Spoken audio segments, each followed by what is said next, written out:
ಸಚಿವಾಕಾಂಕ್ಷಿಗಳ ದಂಡೆ ಹರಿದು ಬರ್ತಾ ಇದೆ. ಸಿಎಂ ಭೇಟಿ ಮಾಡಿದ್ದಾರೆ. ಎಂಸಿ ಸುಧಾಕರ್, ರಹೀಂ ಖಾನ್, ಮಹಂತೇಶ್ ಕೌಜಲಗಿ, ಪ್ರಕಾಶ್ ಕೋಳಿವಾಡ್ ಭೇಟಿ ಮಾಡಿದ್ದಾರೆ. ಅಂದ್ರೆ ಇನ್ನೂ ಒಂದು ನಿರೀಕ್ಷೆಯನ್ನ ಇವರೆಲ್ಲ ಇಟ್ಕೊಂಡಿದ್ದಾರೆ. ಬದಲಾವಣೆ ಮಾಡ್ಬೋದೇನೋ, ನಮಗೂ ಸಂಪುಟದಲ್ಲಿ ಅವಕಾಶ ಕೊಡ್ಬೋದೇನೋ. ಈಗ ರೆಬೆಲ್ ಆಗಿರೋರ್ಗೆ ನಿಗಮ ಮಂಡಳಿ ಬೇರೆ ಬೇರೆ ಸ್ಥಾನಮಾನದ ಬಗ್ಗೆ ಮಾತಾಡ್ತಾ ಇದ್ದಾರೆ. ಕ್ಷೇತ್ರಕ್ಕೆ ಭರಪೂರ ಅನುದಾನ ಕೊಡೋ ಬಗ್ಗೆ ಮಾತಾಡ್ತಿದ್ದಾರೆ. ಹಾಗಾಗಿ ನಾವು ಸೈಲೆಂಟ್ ಆಗಿದ್ರೆ ನಮ್ಗೇನು ಸ್ಥಾನಮಾನ ಸಿಗಲ್ವೇನೋ ಅಂತ ಹೇಳಿ ಒಂದು ಆತಂಕ ಇದ್ದೇ ಇರುತ್ತಲ್ಲ. ಹಾಗಾಗಿ ಭೇಟಿ ಮುಂದುವರೆದಿದೆ. ಮತ್ತೆ ಸಿಎಂ ಭೇಟಿ ಮಾಡಿದ್ದಾರೆ. ಶಾಸಕ ಪೊನ್ನಣ್ಣ ಹಾಗೇನೆ ಎಂಪಿ ನರೇಂದ್ರ ಸ್ವಾಮಿ ಅವರು ಸಚಿವ ಸ್ಥಾನ ಸಿಕ್ಕಿದೆ ಅವರಿಗೆ, ಅವರು ಕೂಡ ಭೇಟಿ ಮಾಡಿದ್ದಾರೆ. ಇನ್ನು ಸಚಿವ ಸ್ಥಾನಕ್ಕೆ ಶಾಸಕರು ಭಾರೀ ಒತ್ತಡವನ್ನ ಮುಂದುವರೆಸಿದ್ದಾರೆ. ಇನ್ನು ಮಂತ್ರಿಗಿರಿ ವಿಷಯಕ್ಕೆ ಅಂದ್ರೆ ಖಾತೆ ಹಂಚಿಕೆ ಇನ್ನೂ ಕೂಡ ಆಗಿಲ್ಲ. ಆ ವಿಷಯವಾಗಿ ನರೇಂದ್ರ ಸ್ವಾಮಿ ಅವರು ಚರ್ಚೆ ಮಾಡಿರಬಹುದು ಅಂತ ಹೇಳಿ ಇವಾಗ ಮಾಹಿತಿಗಳು ಸಿಗ್ತಾ ಇದೆ.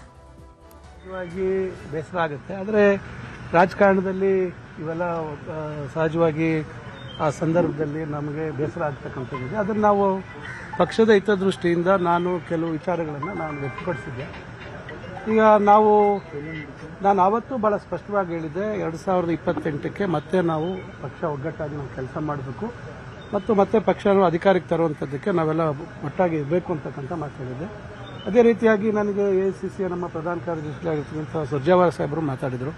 ಮುಖ್ಯಮಂತ್ರಿಗಳು ನನಗೆ ಕರೆ ಮಾಡಿ ಮಾತಾಡೋಣ ಬಾ ಅಂತ ಹೇಳಿದರು. ಬಂದು ಮಾತಾಡಿದ್ದೀವಿ, ಅದರಲ್ಲಿ ಏನಿಲ್ಲ. ಈಗ ಒಟ್ಟಾಗಿ ನಾವು ಪಕ್ಷದ ಸಂಘಟನೆ ಮತ್ತು ಮತ್ತೆ ಅಧಿಕಾರಕ್ಕೆ ಪಕ್ಷವನ್ನು ಮತ್ತೆ ತರುವಂಥದ್ದಕ್ಕೆ ಒಟ್ಟಾಗಿ ಕೆಲಸ ಮಾಡೋಣ ಅಂತಕ್ಕಂಥ ಮಾತನ್ನು ಮಾನ್ಯ ಮುಖ್ಯಮಂತ್ರಿಗಳು ಹೇಳಿದ್ದಾರೆ. ಅದಕ್ಕೆ ನಾವೆಲ್ಲರೂ ಬದ್ಧವಾಗಿ ನಾವು ಪಕ್ಷ ನಾವಿದ್ರೆ ಮಾತ್ರ ನಾವು ಇರುವಂಥದ್ದಕ್ಕೆ ಸಾಧ್ಯ ಆಗುತ್ತೆ. ಈಗ ನಾವು ನಮ್ಮ ವೈಯಕ್ತಿಕ ವರ್ಚಸ್ಸು ಮತ್ತೊಂದು ಎಷ್ಟೇ ಇರಲಿ, ಆದರೆ ಪಕ್ಷ ಅಂತ ಒಂದು ನಾವು ಸಿದ್ಧಾಂತದ ಮೇಲೆ ನಂಬಿಕೊಂಡು ಬಂದ ಮೇಲೆ ಪಕ್ಷದಲ್ಲಿ ಸಣ್ಣ ಪುಟ್ಟ ಆಂತರಿಕ ಸಮಸ್ಯೆಗಳಿರ್ತವೆ. ನಮ್ಮ ಪಕ್ಷದಲ್ಲಿ ಇವತ್ತು ನಾವು ಆಂತರಿಕವಾಗಿ ಮಾತಾಡುವಂಥದ್ದಿದೆ. ಒಂದೊಂದು ಸಂದರ್ಭದಲ್ಲಿ ಪಕ್ಷದ ಒಳಿತಿಗಾಗಿ ಕೆಲವು ಮಾತುಗಳನ್ನು ಬಹಿರಂಗವಾಗಿ ಹೇಳುವಂಥದ್ದು. ಒಂದ್ ಕಡೆ ಸಚಿವ ಸ್ಥಾನಕ್ಕೆ ಶಾಸಕರು ಒತ್ತಡವನ್ನ ಹಾಕ್ತಾ ಇದ್ದಾರೆ, ಇನ್ನೊಂದು ಕಡೆ ಸಚಿವರು ರಾಜೀನಾಮೆ ಮಾತುಗಳನ್ನ ಆಡ್ತಾ ಇದ್ದಾರೆ. ಪಕ್ಷ ಕೇಳಿದ್ರೆ ರಾಜೀನಾಮೆ ಕೊಡ್ತೀವಿ ಅಂತೇಳಿ ಬಾಲಕೃಷ್ಣ ಮತ್ತೆ ಪ್ರಿಯಾಂಕ್ ಖರ್ಗೆ ಅವರು ಹೇಳಿದ್ದಾರೆ. ಖಂಡಿತರಾಗಿರೋದ್ರಿಂದ ಅವ್ರು ಒಕ್ಕಲಿಗರಾಗಬೇಕು ಅಂದ್ರೆ ನೀವು ರಾಜೀನಾಮೆ ಕೊಡ್ತೀರಾ ಅಂತ ಕೇಳ್ತಾ ಇದ್ದೀರಾ ನೀವು. ನಾನು ಹೈಕಮಾಂಡು ಮುಖ್ಯಮಂತ್ರಿಗಳು ಏನು ಹೇಳ್ತಾರೋ ಅದಕ್ಕೆ ಬದ್ಧ ಇದ್ದೀನಿ. ಒಂದೊಮ್ಮೆ ಅವಕಾಶ ಕೊಡಬೇಕು ಅಂತ ಸಂದರ್ಭದಲ್ಲಿ ತಮಗೆ ತ್ಯಾಗ ಮಾಡಿ ಅಂತಾರೆ, ಆ ತ್ಯಾಗಕ್ಕೂ ಕೂಡ ಸಿದ್ಧರಿದ್ದೀರಿ? ಖಂಡಿತ ಖಂಡಿತ ಖಂಡಿತ. ಪಕ್ಷ ಮುಖ್ಯಮಂತ್ರಿಗಳು ಮುಖ್ಯ, ನನಗೆ ಅಧಿಕಾರ ಮುಖ್ಯ ಅಲ್ಲ. ಸಿದ್ಧ ಇದ್ದೀನಿ. ಈಗ ಸಚಿವರಾಗಿದ್ದೀರಿ, ಇಂಥದ್ದೇ ಖಾತೆ ಬೇಕು ಅನ್ನೋ ನಿರೀಕ್ಷೆಗಳಿದೆಯಾ ಹೇಗೆ ಅಂತ? ಇಲ್ಲ ನಾವು ನಮ್ಮವರೇ ಮುಖ್ಯಮಂತ್ರಿಗಳು, ನಮ್ಗೇನು ಇಂಥ ಖಾತೆ ಬೇಕು ಅಂತಕ್ಕಂಥದ್ದೇನಿಲ್ಲ. ಅಕಸ್ಮಾತ್ ಹೈಕಮಾಂಡಿಗೆ ಅನಿಸಿದ್ರೆ ಪ್ರಿಯಾಂಕ್ ಖರ್ಗೆ ರಾಜೀನಾಮೆ ಕೊಟ್ಟು ಪಕ್ಷದ ಕೆಲಸ ಮಾಡಬೇಕು ಅಂದರೆ ಎಲ್ಲರೂ ಬದ್ಧರಾಗಬೇಕಾಗ್ತದೆ. ನಾನು ಬದ್ಧನಿದ್ದೇನೆ. ಅದಕ್ಕೆ there is no going back on what high command intends to do. ನಾನೇನು ಹೇಳ್ತಾ ಇದ್ದೀನಿ ಅಂದರೆ ಪಕ್ಷ ನಿರ್ಧಾರ ತಗೊಳ್ಳಿ, ಯಾರಿಗೇನು ಜವಾಬ್ದಾರಿ ಕೊಡಬೇಕು. ನನಗೆ ನಾಳೆ ಪಕ್ಷದ ಜವಾಬ್ದಾರಿ ಕೊಡಬೇಕು ಅಂದರೆ yes, I have to take it up. ಈಗ ಪಕ್ಷದ ಆಶೀರ್ವಾದದಿಂದ, ಜನರ ಆಶೀರ್ವಾದದಿಂದ, ನಮ್ಮ ಕಾರ್ಯಕರ್ತರ ಆಶೀರ್ವಾದದಿಂದ ಇವತ್ತು ನಾನು ನಿಮ್ಮ ಮುಂದೆ ನಿಂತಿದ್ದೀನಿ.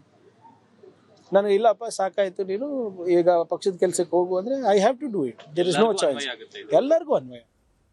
ಇದೇ ವಿಷಯವಾಗಿ ಇನ್ನಷ್ಟು ಡೀಟೇಲ್ ಆಗಿ ಇನ್ಫಾರ್ಮೇಶನ್ ಕೊಡ್ತಾ ಹೋಗೋದಕ್ಕೆ ಫೋನ್ ಸಂಪರ್ಕದಲ್ಲಿ ಕನೆಕ್ಟ್ ಆಗಿದ್ದಾರೆ ನಮ್ಮ ಪೊಲಿಟಿಕಲ್ ಬ್ಯೂರೋ ರಿಪೋರ್ಟರ್ ಕೃಷ್ಣ.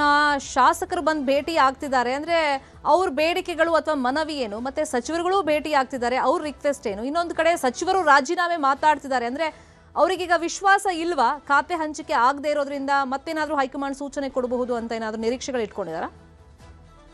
ಖಂಡಿತವಾಗ್ಲೂ ಶರ್ಮಿತಾ, ಈಗ ಖಾತೆ ಹಂಚಿಕೆ ಆಗ್ಬೇಕು, ಬಹುಶಃ ಇವತ್ತು ಸಂಜೆ ಒಳಗಡೆ ಆಗ್ಬೋದು.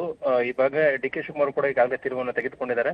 ಒಂದಷ್ಟು ಖಾತೆ ಗೊಂದಲ ಇರತಕ್ಕಂಥ ಸಂದರ್ಭದಲ್ಲಿ ಸಚಿವರುಗಳು ಈಗ ಭೇಟಿ ಮಾಡಿ ಖಾತೆ ಬಗ್ಗೆ ಮುಖ್ಯಮಂತ್ರಿಗಳಿಂದ ಸ್ಪಷ್ಟತೆಯನ್ನ ತೆಗೆದುಕೊಳ್ತಿರುವಂತದ್ದು. ಸಚಿವರಾಗಿರ್ತಕ್ಕಂಥ MP ನರೇಂದ್ರ ಸ್ವಾಮಿ ಅವರು ಮುಖ್ಯಮಂತ್ರಿಗಳನ್ನ ಭೇಟಿ ಮಾಡಿ ಈಗ ಸಮಾಲೋಚನೆ ಕೂಡ ನಡೆಸಿರುವಂತದ್ದು. ಅದ್ರ ಜೊತೆಗೆ ಒಂದಷ್ಟು ಜನ ಅಸಮಾಧಾನಿತ ಶಾಸಕರು ಕೂಡ ಇದ್ರು. ಎಲ್ಲೊಂದ್ ಕಡೆ DK ಶಿವಕುಮಾರ್ ವಿರುದ್ಧವಾಗಿ ನೇರವಾಗಿ ಅವರ ಅಸಮಾಧಾನವನ್ನು ಹೊರಹಾಕಿದ್ರು. ಈಗ ಅಂತವ್ರನ್ನ DK ಶಿವಕುಮಾರ್ ಅವರು ತಮ್ಮ ಮನೆಗೆ ಬರಮಾಡ್ಕೊಳ್ಳೋದ್ರ ಮುಖಾಂತರವಾಗಿ ಸಂಪುಟ ವಿಸ್ತರಣೆಗೆ ಯಾವ ರೀತಿಯಾಗಿ ಅಲ್ಲಿ ವಾಸ್ತವ ಪರಿಸ್ಥಿತಿ ಇತ್ತು, ಏನೆಲ್ಲ ತೀರ್ಮಾನ ಹೈಕಮಾಂಡ್ ನಾಯಕರು ಹೇಳಿದ್ರು, ಮತ್ತೆ ಯಾಕೆ ತಪ್ಪು ಅನ್ನೋದು ವಿಚಾರಗಳ ಬಗ್ಗೆ ಖುದ್ದು DK ಶಿವಕುಮಾರ್ ಅವರ MC ಸುಧಾಕರ್ ಆಗಿರ್ಬೋದು, ಮತ್ತೊಂದು ಕಡೆ ರಹೀಂ ಖಾನ್ ಅವರಿಗೆ ತಿಳಿಯೋ ಒಂದು ಪ್ರಯತ್ನ ಕೂಡ ಮಾಡಿದ್ದಾರೆ. ಇದರಲ್ಲಿ DK ಶಿವಕುಮಾರ್ ಕೂಡ ಸಫಲ ಕೂಡ ಆಗಿರುವಂತದ್ದು. ಅಂತಿಮವಾಗಿ DK ಶಿವಕುಮಾರ್ ಮಾತಿಗೆ ಒಪ್ಕೊಂಡು ಆ ಎಲ್ಲಾ ಶಾಸಕರು ಈಗ ಪಕ್ಷದ ಜೊತೆ ನಡೆಯುವಂತದ್ದು, ತಮ್ಮ ಅಸಮಾಧಾನವನ್ನ ಬಿಡುವಂತ ನಿಟ್ಟಲ್ಲಿ ಕೂಡ ನಿರ್ಧಾರವನ್ನು ಕೂಡ ಮಾಡಿರುವಂತದ್ದು. ಇದ್ರ ಜೊತೆಗೆ ಒಂದಷ್ಟು ಜನ ಸಚಿವರುಗಳು ರಾಜೀನಾಮೆಯ ಮಾತನ್ನು ಕೂಡ ಆಡ್ತಾ ಇರುವಂತದ್ದು. ಈಗಾಗಲೇ ಎಲ್ಲರೂ ಕೂಡ ಅಂದ್ರೆ ಅಧಿಕಾರವನ್ನು ಅನುಭವಿಸುವಂತ ಸಚಿವರುಗಳು ಈಗಾಗಲೇ ಅಧಿಕಾರವನ್ನು ನಡೆಸ್ತಾ ಇದ್ದಾರೆ. ಅಷ್ಟು ಸುಲಭವಾಗಿ ಯಾವುದೇ ಒಂದು ಸಚಿವರುಗಳು ಕೂಡ ಈಗ ರಾಜೀನಾಮೆ ಕೊಡುವಂತ ಪ್ರಮೇಯ ಬರೋದಿಲ್ಲ. ಈಗ ಹೈಕಮಾಂಡ್ ನಾಯಕರು ಹೇಳ್ದಂಗೆ ನಾವು ಕೇಳ್ತೀವಿ ಅನ್ನೋ ಮಾತನ್ನು ಕೂಡ ಹೇಳ್ತಾ ಇದ್ದಾರೆ. ಪ್ರಮುಖವಾಗಿ ಪ್ರಿಯಾಂಕಾ ಖರ್ಗೆ ಅವರು ಈಗ ಅವಾಗ್ಲಿಂದನೂ ಕೂಡ ಮಂತ್ರಿಗಳಾಗಿದ್ದಾರೆ. ಅವರ ತಂದೆನೇ ಇರ್ತಕ್ಕಂಥ ಮಲ್ಲಿಕಾರ್ಜುನ್ ಖರ್ಗೆ ಅವರು ಇರ್ತಕ್ಕಂಥ ಸಂದರ್ಭದಲ್ಲಿ ಪ್ರಿಯಾಂಕಾ ಖರ್ಗೆ ಅವರು ಈಗ ಮಂತ್ರಿಯ ಕೆಲಸವನ್ನ ಮಾಡ್ತಾ ಇದ್ದಾರೆ.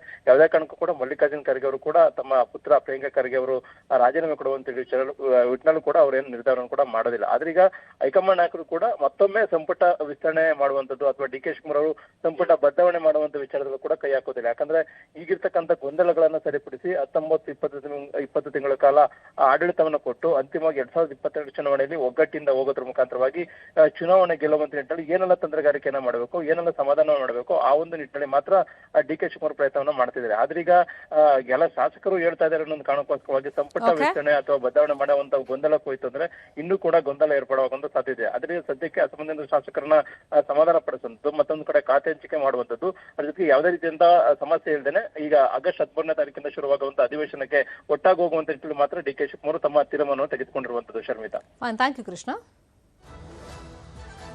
ನೀವಿಷ್ಟು